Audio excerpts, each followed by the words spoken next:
জোর বাংলা বা জোড়া বাংলা দল মাদল কামান রাসমঞ্চ, এটা কিন্তু শতাব্দী প্রাচীন। এবং চলুন তাহলে প্রথম থেকেই শুরু করি। দিনটা ছিল 8ই ডিসেম্বর, রবিবার। সকালবেলা বাড়ি থেকে বেরোলাম, তখন ঘড়িতে বাজে 6টা। তারপর চলে গেলাম শ্রীরামপুর। আজকের গন্তব্য বিষ্ণুপুর। হ্যাঁ, মন্দির নগরী বিষ্ণুপুর। বিষ্ণুপুর ছিল প্রাচীন মল্ল রাজাদের রাজধানী। এটা আমরা ইতিহাসে কম বেশি অনেকেই পড়েছি। প্রায় 1000 বছরের পুরনো এই বিষ্ণুপুর। এই বিষ্ণুপুর সম্বন্ধে কয়েকটি কথা যদি বলতে বলা হয়, তাহলে সবার আগে আসে টেরাকোটার কথা। যদিও এর প্রপার উচ্চারণ টেরাকোটা নয়, টেরাকোট্টা, কিন্তু আমরা স্থানীয়ভাবে টেরাকোটা বলেই পরিচিত। শুধু টেরাকোটার কাজ নয়, মন্দিরের প্রাচীনত্ব নয়, বিষ্ণুপুর ভ্রমণের প্রধান উদ্দেশ্য ইতিহাসকে আরেকবার সামনে থেকে দেখা। তা চলুন যাওয়া যাক Bishnupur. Very very good morning এবং শীতের শুভেচ্ছা। এই মুহূর্তে আমি আছি নালিকুল স্টেশনের খুব কাছে। আমি আজকে যাচ্ছি বিষ্ণুপুর। অলরেডি আপনারা থাম্বনেল দেখে তো বুঝেই গেছেন আমি কোথায় যাচ্ছি। হ্যাঁ, মন্দিরের শহর বিষ্ণুপুর বা মল্লপুর। তো তার আগে একটু দাঁড়িয়েছি, একটা বলা যায় একটা টি ব্রেক। তো আমি আজকে যাত্রা শুরু করেছি আমার স্যারের সঙ্গে, এবং আমি যাত্রা শুরু করেছি শ্রীরামপুর থেকে। এই শ্রীরামপুর থেকে আমি যাত্রাটা শুরু করার কারণ হচ্ছে যে আমার থেকে আমার স্যার খুব ভালো এই জায়গাটা চেনেন। আর বিষ্ণুপুর আমি কিন্তু এই প্রথমবার যাচ্ছি, বলতে কোনো লজ্জা নেই। আমরা পশ্চিমবঙ্গের অনেক জায়গায় আজ অবধি যাইনি। তো আজকে যাচ্ছি বিষ্ণুপুর, দেখি কেমন অভিজ্ঞতা হয়। আজকে কিন্তু আমি যাচ্ছি মোটরসাইকেলে, এবং এটাও কিন্তু আমার নয়, আমার স্যারের। তো মোটরসাইকেলে যাচ্ছি। আর এছাড়া আপনারা চাইলে ট্রেনেও যেতে পারেন, বাসেও যেতে পারেন। তো আমি রুট ম্যাপ একটা বা গাইড ম্যাপ একটা দিয়ে দেবো। একটা খুব গুরুত্বপূর্ণ তথ্য শেয়ার করি আপনাদের সঙ্গে, সেটা হচ্ছে এই রাস্তাটার নাম হচ্ছে রানী আহিল্যা বাই রোড। যদিও এটাকে কেউ কেউ রানী অহল্যা বাই রোড বলে, কিন্তু এটা হচ্ছে আসলে রানী আহিল্যা বাই রোড। এবং চলুন একটু ইতিহাস থেকে ঘুরে আসি। এই রাস্তা যার নামে রানী আহিল্যা বাই রোড, সেই রানী আহিল্যা বাইয়ের পুরো নাম ছিল রানী আহিল্যা বাই হোলকার। ইনি ছিলেন মূলত একজন মারাঠা রানী। ইনি ছিলেন মালোয়াওয়া রাজ্যের শাসনকর্ত্রী। শুধুমাত্র তিনি একজন সুশাসিকা ছিলেন না, তার সঙ্গে তার স্থাপত্য শিল্প এবং জনকল্যাণমূলক কাজের জন্যও তিনি বিখ্যাত ছিলেন।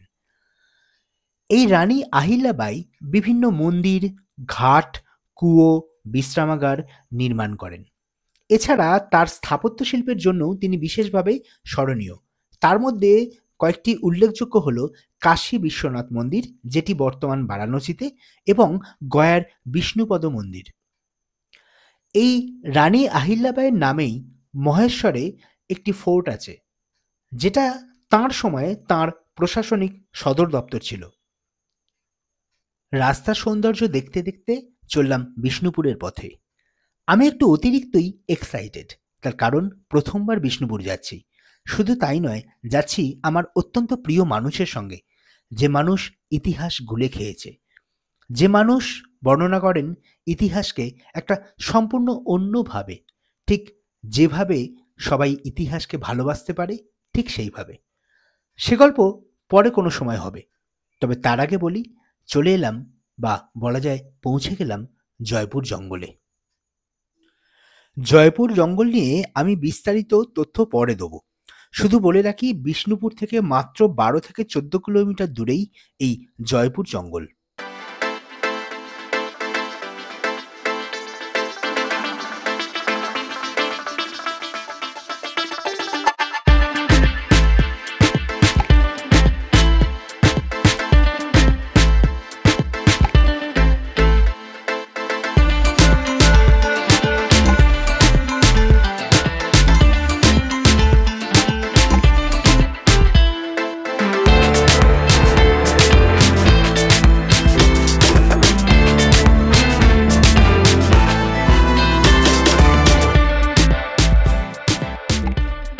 অবশেষে পৌঁছলাম বিষ্ণুপুর, আমার হোটেল মোনালিসা লজ।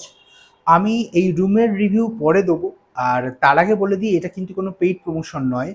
এটা শুধুমাত্র আমি এখানে থাকছি সেটা দেখানোর জন্যই কিন্তু এই হোটেলটা। অতএব এখানে যেটা বলবো সেটা খুব অনেস্ট হবে। আমি দেখি যদি সেরকম কিছু পাই বলার মতো তো সেটা ডেফিনেটলি বলবো, এবং এখানকার কন্ট্যাক্ট নাম্বার আপনাদের সঙ্গে শেয়ার করে দেবো, যাতে আপনারা এলে আপনারা এখানকার হোটেলে একটা আইডিয়া পেয়ে যেতে পারেন। আর আমার এই রুমটা ভাড়া পড়েছে 550 টাকা, যদিও কিন্তু ভাড়াটার সিজনে চেঞ্জ হয়।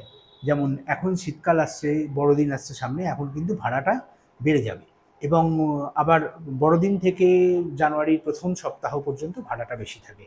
তো ঠিক আছে, আপাতত চোখ মুখের অবস্থা দেখছেন, চুলের অবস্থা দেখছেন, ভীষণ ভীষণ ভীষণ ধুলো রাস্তায়। তো আমি একটু ফ্রেশ হই, যদিও হেলমেট ছিল, তবুও ধুলো তো আছেই, আর টায়ার্ড লাগছে কারণ অনেক সকালে বেরিয়েছি। তো আমি একটু ফ্রেশ হই, ফ্রেশ হয়ে আমি আবার কথা বলছি। এবার বিষ্ণুপুর ঘুরে দেখতে আমার হোটেল মোনালিসা, আমি একটু আগেই বললাম মোনালিসা লজ অ্যাকচুয়ালি, সে মোনালিসা লজ থেকে হেঁটে যাচ্ছি, সামনে টোটো নিয়ে নেবো, টোটো নিয়ে চলে যাব রাসমঞ্চ। এই মুহূর্তে আমি আছি রাসমঞ্চে। তো রাসমঞ্চ থেকে আমার শুরু হচ্ছে আজকের বিষ্ণুপুর ট্যুর। তো এখানে দেখে নিন, এটা হচ্ছে বর্তমানে আর্কিওলজিক্যাল সার্ভে অফ ইন্ডিয়ার আন্ডারে, এবং এখানের এন্ট্রি ফিটা দেখতে পাচ্ছেন। এক্ষেত্রে হচ্ছে যে টিকিট যদি অফলাইন কাটেন 25 টাকা, অনলাইন কাটলে 20 টাকা, এবং মন্দির পিছু অর্থাৎ ভিডিও করলে তার জন্য 25 টাকা। তো চলুন আমি টিকিটটা কেটে শুরু করে দিই। আমার পেছনে আছে রাসমঞ্চ। এটা কিন্তু শতাব্দী প্রাচীন, এবং বর্তমানে এটা কিন্তু আর্কিওলজিক্যাল সার্ভে অফ ইন্ডিয়ার অধীনে। চলুন এবার ভেতরটা দেখে আসি। ইতিহাসে যাবার আগে একবার এই সৌধর আকার নিয়ে বেশ কয়েকটি কথা বলে রাখি। প্রথমত দেখুন, এই সৌধর মাথার দিকটা পিরামিডের মতো, মাঝখানটা বাংলার চালার মতো, এবং নিচের খিলানগুলো ইসলামিক স্থাপত্যের মতো। অর্থাৎ এখানে তিনটে সংস্কৃতিকে মেলানো হয়েছে। এটা খুব বেশি পাবেন না আপনি। এবার আসি বিষ্ণুপুরের এই রাসমঞ্চের ইতিহাস। এই রাসমঞ্চের ইতিহাস বলতে গেলে যে কথাটা সবার আগে আসে সেটা হচ্ছে মল্লরাজ বীরহাম্বির। এই মল্লরাজা বীরহাম্বির 1600 খ্রিস্টাব্দে এই মন্দিরটি প্রতিষ্ঠা করেন। মল্লরাজাদের সময়ে বার্ষিক রাস উৎসব হতো, এবং সেই সময়ে এখানে রাধাকৃষ্ণর বিগ্রহ জনসাধারণের জন্য নিয়ে আসা হতো। 1600 খ্রিস্টাব্দ থেকে 1932 খ্রিস্টাব্দ পর্যন্ত এখানে রাস উৎসব হয়েছে। আরেকটি কথা বলি, এখানকার যে নিচের বেদি আছে সেটা কিন্তু মাকড়া পাথরের তৈরি, আর ওপরের স্থাপত্য ইটের। এই প্রাচীন মন্দির বর্তমানে আর্কিওলজিক্যাল সার্ভে অফ ইন্ডিয়ার অধীনস্থ। এখানকার রক্ষণাবেক্ষণ তারাই করছে। তবে এই মন্দিরের আরেকটা বৈশিষ্ট্য মন্দিরের গায়ের টেরাকোটার কাজ। শুধু কাজ বললে ভুল হবে, বরং বলতে হবে টেরাকোটার শিল্প দর্শন। সত্যি শুধুমাত্র শিল্প তো নয়, যেন শিল্পের মধ্যে দিয়ে স্থাপত্য, ভাস্কর্য, সংস্কৃতি, আর্থ সামাজিক জীবনযাপন সবটাই তুলে ধরা হয়েছে। এই মন্দিরের আরেকটা অত্যন্ত গুরুত্বপূর্ণ জিনিস যেটা আমার ভীষণ ভালো লেগেছে তা হলো এই মন্দিরের পজিশন বা এই মন্দিরের অবস্থান। আপনি বিষ্ণুপুর এলে যে কোনো লজ থেকে পারলে প্রায় পায়ে হেঁটেই এই মন্দির দেখে নিতে পারবেন, অন্তত আমার তাই মনে হয়েছে। চলুন বাকিটা দেখতে দেখতে একটু উপভোগ করি। আপনাদের জ্ঞাতার্থে আমি একটা ম্যাপ আপনাদেরকে দেখাচ্ছি। এই ম্যাপটা কিন্তু আর্কিওলজিক্যাল সার্ভে অফ ইন্ডিয়ার ম্যাপ। দেখুন, লক্ষ্য করুন, আমি ছিলাম রাসমঞ্চে, রাসমঞ্চ থেকে আমি এলাম, আমি যাচ্ছি বর্তমানে পাঁচচূড়া। এই হচ্ছে পাঁচচূড়া বা শ্যামরাই মন্দির, এরপর হচ্ছে জোর বাংলা মন্দির, এবং এদিকে হচ্ছে কালাচাঁদ মন্দির, এদিকে হচ্ছে কালাচাঁদ মন্দির। আমি এলাম এদিক দিয়ে, এদিকটা হচ্ছে রাসমঞ্চ, দেখতেই পাচ্ছেন এখানে পরিষ্কার বোঝা যাচ্ছে। এইটা বলার উদ্দেশ্য হচ্ছে যে এই প্রত্যেকটা জায়গা কিন্তু আপনি চাইলে পায়ে হেঁটে দেখে নিতে পারেন, এবং এখানে কিন্তু টোটোর ব্যবস্থাও আছে, আপনি চাইলে টোটো নিতে পারেন। এবার এক্ষেত্রে একটা কথা বলে রাখি, বেশিরভাগ ক্ষেত্রে টোটো বলছে রিজার্ভ করতে, এবং তার জন্য 300 থেকে 400 টাকা ওরা চাইছে, এবং সেক্ষেত্রে আপনারা একটু দেখে শুনে করবেন। জায়গাগুলো এমন কিছু দূরে নয়, পায়ে হেঁটেও কিন্তু কভার করা যায়। আমি অলরেডি পায়ে হেঁটেই কিন্তু জায়গাটা কভার করছি। চলুন তো প্রথমে দেখে নিই পাঁচচূড়া এবং জোর বাংলা মন্দির দেখি। বাংলা, আমাদের বাংলা যে সমৃদ্ধ ছিল সেটা তো বারে বারে প্রমাণিত হয়েছে।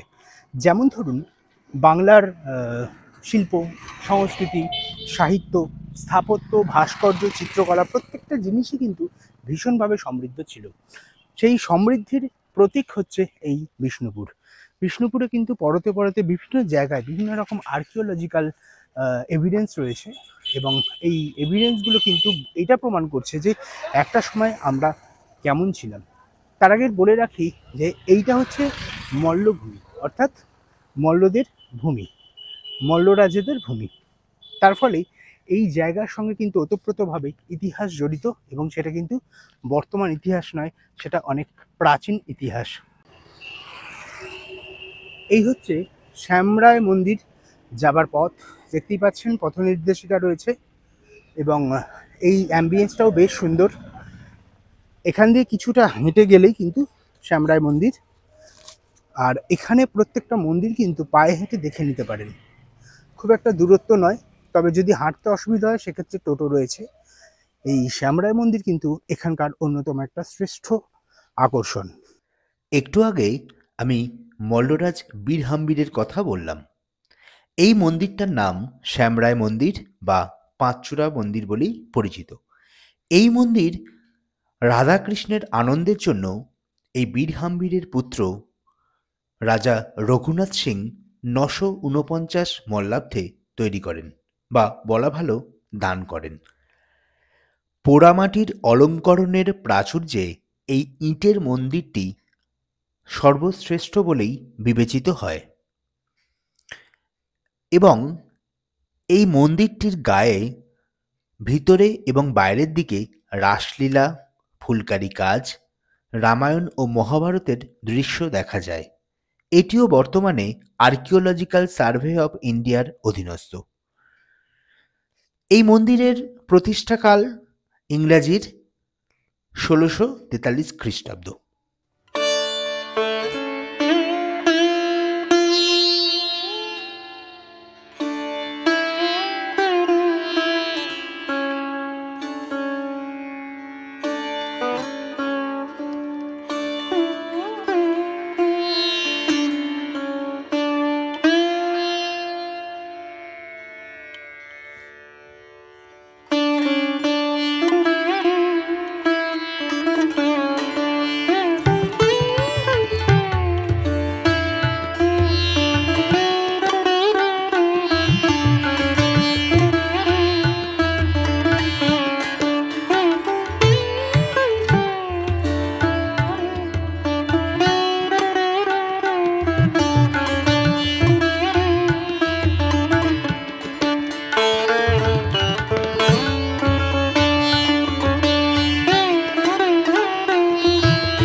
আমার এবারের বিষ্ণুপুর ভ্রমণে পোড়ামাটির হাট যাওয়া হয়নি, কিন্তু তাতে কোনো দুঃখ নেই, কারণ এই পাঁচচূড়া মন্দিরের সামনে প্রচুর পোড়ামাটির কালেকশন দেখলাম।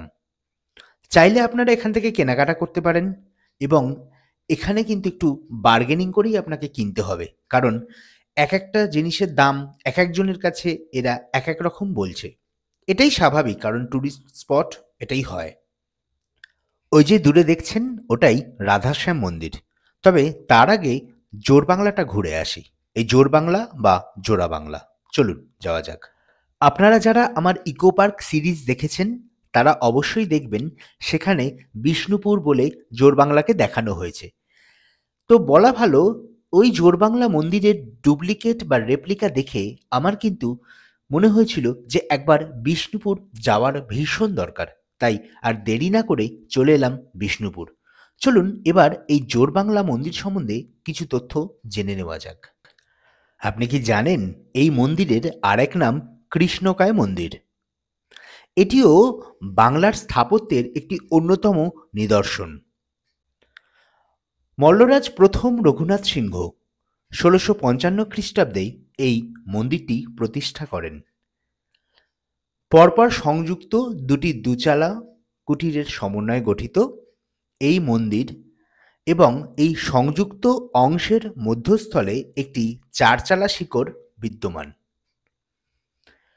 এই মন্দিরের চারপাশে রামায়ণ মহাভারতের বিভিন্ন কাহিনী, শিকার দৃশ্য, সামাজিক জীবনযাত্রার দৃশ্য, এছাড়া তৎকালীন সমসাময়িক আরও অনেক কিছুই ফুটিয়ে তোলা হয়েছে। বর্তমানে এটিও আর্কিওলজিক্যাল সার্ভে অফ ইন্ডিয়ার অধীনস্থ।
বাংলা বা জোড়া বাংলা, এখানে দুটো মন্দির একই রকম বা টুইনস বলা যেতে পারে মন্দির দুটোকে।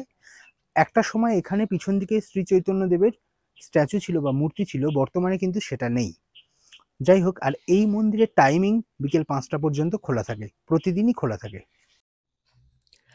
এখানে প্রায় প্রতিটা মন্দিরের সামনেই আপনি এরকম অনেক দোকান দেখতে পাবেন, ঠিক যেমনটা পোড়ামাটির হাটে আপনি দেখবেন, ঠিক সেরকম। তাই আপনার যদি হাতে সময় না থাকে আমার মতো পোড়ামাটির হাটে যাবার, আপনি এখান থেকেও কেনাকাটা করে নিতে পারেন। চলে এলাম রাধাশ্যাম মন্দির। এই মন্দির আনুমানিক ১৭৫৮ সালে মল্লরাজ চৈতন্য সিংহ তৈরি করেন। এই মন্দিরটি মাকড়া পাথরের তৈরি। এই মন্দিরের শিখরটি দেখুন, এটি গম্বুজাকৃতি এবং বিষ্ণুপুরের অন্য একরত্ন মন্দিরের তুলনায় একটু ভিন্ন। এই মন্দিরের গায়ে ফুলকারি, জ্যামিতিক ভাস্কর্য, মহাভারত, পুরাণ এবং সেই সময়কার আর্থসামাজিক জীবনযাত্রার বিভিন্ন কাহিনী লিপিবদ্ধ আছে। এই মন্দিরে রাধাশ্যাম, নিতাই গৌর ও জগন্নাথ ঠাকুরের মূর্তি এখনো পূজিত হয়। এটি সম্ভবত রান্নাঘর, আর পাশেরটা নাটমঞ্চ। এছাড়া এই যে দেখছেন তুলসী মঞ্চ, এটি উড়িষ্যার স্থাপত্যের বাহক। এক কথায় বলতে গেলে এই মন্দিরের ডিজাইন অসাধারণ, আর মন্দিরের গায়ে স্ট্যাকো বা প্লাস্টারের কাজ আজও চোখে পড়ে। শুধুমাত্র স্থাপত্য নয়, ভাস্কর্য, চিত্রকলা, শিল্প সংস্কৃতিতে বিষ্ণুপুর অনেকটাই এগিয়ে ছিল। তার পরতে পরতে প্রমাণ মেলে প্রতিটা মন্দিরে। আপনারা তো নিশ্চয়ই বিষ্ণুপুর ঘরানার নাম শুনেছেন। এই মন্দিরের প্রবেশপথে সুন্দর ইটের তৈরি নহবতখানা আছে।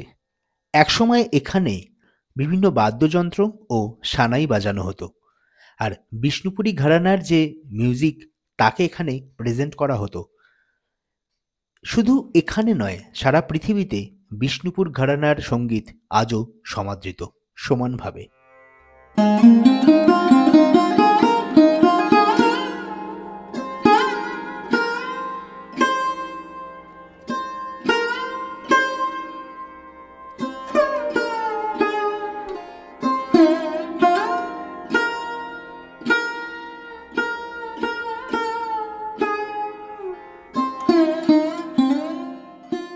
এই হচ্ছে নহবতখানা।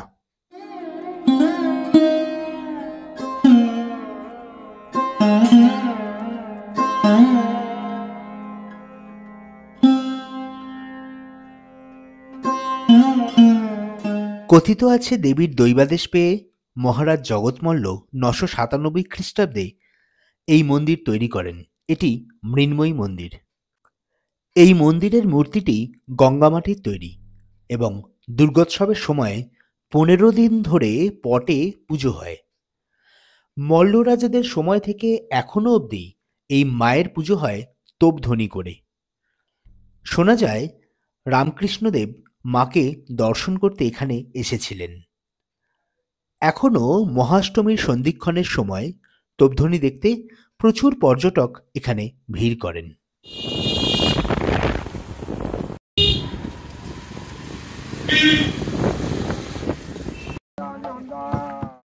চলে এলাম বিষ্ণুপুরের অন্যতম আকর্ষণ দলমাদল কামান দেখতে। এই দলমাদল শব্দটা এসেছে দলমর্দন থেকে। দল শব্দের অর্থ শত্রু এবং মর্দন শব্দের অর্থ দমন। কথিত আছে 1742 সালে নগর দেবতা এই কামান থেকে গোলাবর্ষণ করে ভাস্কর রাওয়ের নেতৃত্বে আক্রমণকারী বর্গী বাহিনীকে বিতাড়িত করেছিলেন। চলুন আমার স্যারের থেকে একটু দলমাদল কামান সম্পর্কে শুনে নিই। দলমাদল কামান এক ঐতিহাসিক কামান। 63টা লোহার রিং তাকে ফোর্জ করে এই কামানটা তৈরি করা হয়েছে। যারা ভাবেন যে কামান একটা গোটা বস্তু, কামান কোনো গোটা বস্তু নয়, মোটা মোটা লোহার রিংকে ঢালাই করা হয় বা ফোর্জ করা হয়, ফোর্জ করে এই কামানটাকে তৈরি করা হয়। এই যে জায়গাটা, এই জায়গাটা হচ্ছে কামানটা রাখার জায়গা। এটা একটা হোল্ডিং পয়েন্ট, আর এর ওপরেতে একটা উইক বা সলতে যেখানেতে আগুন দেওয়া হতো। দলমাদল কামান বর্গীদের বিরুদ্ধে যুদ্ধ করার সময় শোনা যায় যে বিষ্ণুপুরের রাজা হাম্বির মল্ল যখন পুজো করছিলেন সেই সময়তে নাকি স্বয়ং মদনমোহন এই কামানটা নিয়ে লড়াই করেছিলেন এবং তাদের হারিয়েছিলেন। কতদূর সত্য কতদূর মিথ্যে সেটা আমি জানি না। কামান আসলে কি? কামান আসলে বলতে গেলে প্রাচীনকালে প্রথম দিকে যে বন্দুক ব্যবহার করা হতো সেই বন্দুকেরই একটা লার্জার ভার্সন। উদাহরণ, আগেকার দিনে প্রথম যে বন্দুক ব্যবহার করা হতো সেই বন্দুকগুলোকে বলা হতো পাইক। সেই পাইক বন্দুক যেগুলো হতো সেই বন্দুকের ভেতরেতে বারুদ ভরা হতো, আর যেটা লাগানো হতো সেগুলোকে বলা হতো গান স্টোন। সেগুলো কোনো কার্ট্রিজ বা কোনো বুলেটস নয়, সেগুলো গান স্টোনস। সেই গান স্টোনসটাকে ভেতরে ভরার পরেতে একটা উইক তাতে আগুন লাগানোর পরে লাগালে সেটা চার্জ হয়ে মারা হতো। একটা গান স্টোনতে সাধারণভাবে একজনই মারা যেত। পরে সেই পাইকে যখন লার্জার ভার্সনে ক্যানন করা হয়, সেই ক্যানন কিন্তু সিঙ্গেল ফোর্জে হয়নি, ক্যানন কিন্তু মাল্টিপল ফোর্জে হয়েছে। মানে অনেকগুলো লোহার রিংকে ফোর্জ করে করে একটা ক্যাননকে তৈরি করা হয়েছে। এই ক্যাননও কিন্তু দুটো জিনিস ব্যবহার করা হতো মূলত। আমার জানা দুটো জিনিস, একটা হচ্ছে ক্যানন স্টোন, একটা হচ্ছে ক্যানন বল। দুটোর মধ্যে মূল যেটা পার্থক্য যতদূর আমি পড়েছি সেটা হচ্ছে যে ক্যানন স্টোন যেটা, সেটা একটা বড় স্টোন। এই ক্যানন স্টোন যখন চার্জ করা হবে সেই স্টোনের যে অভিঘাত, সেই অভিঘাতেতে একসঙ্গে 10 জন 12 জনকে সে নিয়ে চলে যাবে। আর ক্যানন বল যখন চার্জ করা হবে, ক্যানন বল কিন্তু চার্জ করার পরেতে সেটা যেখানে পড়বে সেইখানে যখন পড়ার পরে কিন্তু সেখানে একটা এক্সপ্লোশন হবে এবং সেইখান থেকে একসঙ্গে 10, 15, 20 জন এমনকি 100 জন পর্যন্ত মারা যেতে পারে। এর সঙ্গে পশ্চিমবঙ্গে আপনারা জানেন হয়তো আরেকটা জিনিস পাওয়া যায়, সেটা হচ্ছে ক্যানেস্তারা বলা হয়। ক্যানেস্তারা, ওকে? এই ক্যানেস্তারা কিছুই নয়, নেপোলিয়ানিক ওয়ার। নেপোলিয়ান যে লড়াই যখন করতেন সেই সময় একটা বিশেষ ধরনের বোম ছোঁড়া হতো। সেই বোমটার নাম ছিল ক্যানিস্টার।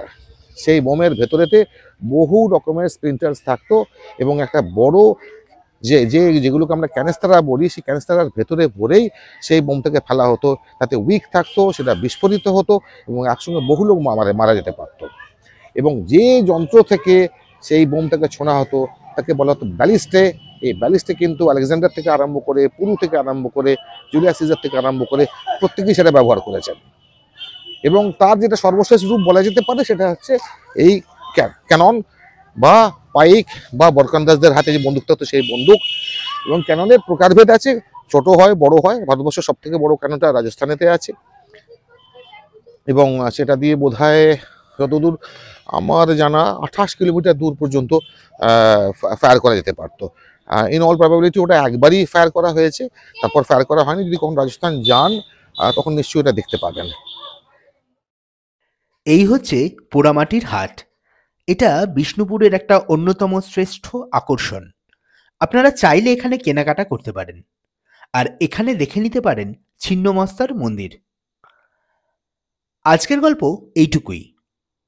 তবে বিষ্ণুপুরের আরও কিছু গল্প নিয়ে আসবো ঠিক পরের ভিডিওতে।